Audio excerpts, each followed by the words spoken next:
Reagimi i Spartak Ngjellës. Nuk është zgjidhje historike për ju dhe për familjet tuaja largimi nga Shqipëria. Zgjidhja është të largohet kryeministri që po shpërgon shpirtin miravjeçar të shqiptarisë. Ja, kjo është zgjidhja. Pse vrisni mendje se çfarë do të bëni nesër kur këtë nuk e di as kryeministri juaj?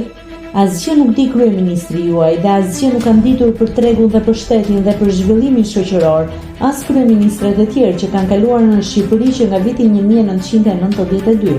Zhvillimi shoqëror i një shteti të pavarur është ngritja e mirëqenies së popullit të vet në mënyrë permanente.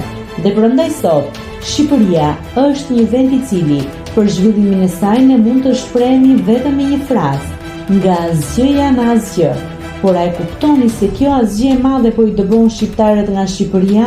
E kuptoni ju se pa Shqipërinë, si shqiptar që jemi, nuk mund të kemi asgjë? Po pse qëndroni kaq indiferent për vendin tuaj dhe dëgjoni fjalët pa krejt lidhje logjike të kryeministrave tuaj? Nuk e kuptoni që kundërshtarët shekullor të shqiptarëve po paguajnë që ne shqiptarët të largohemi nga Shqipëria, sepse këtë po e kërkon prej shekujsh Beogradi dhe Moska? Kurse ju po qëndroni indiferent dhe po kërkoni të largoheni nga Shqipëria. Por a e dini ju se pa forcën shpirtërore të atdheut çdo njeri i kësaj kohe është një individ me shpirt të coptuar? Nuk është zgjidhje historike për ju dhe për familjet tuaja largimi nga Shqipëria. Zgjidhja është të largohet kryeministri që po shpërgon shpirtin miravjeçar të shqiptarisë. Ja, kjo është zgjidhja.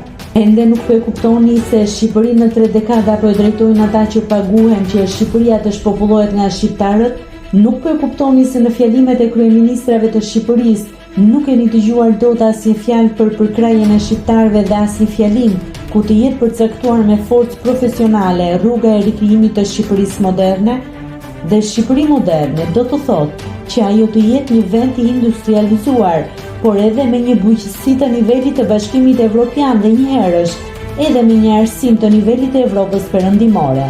Ende nuk e keni mësuar që me paratë e Beogradit në vitet 1992-1996 u shkatëruan në Shqipëri 500 uzina dhe fabrika që shqiptarët i kishin ndërtuar me mund, me djers dhe me gjak?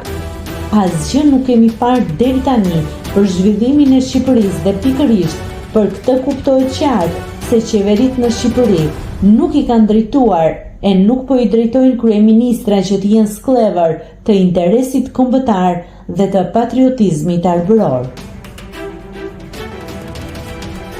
Nëse klikoni mbi butonin subscribe, do t'ju shfaqen të gjitha publikimet tona. Ju ftoj t'i bëni subscribe kanalit, të pëlqeni videot dhe të lini komentin tuaj.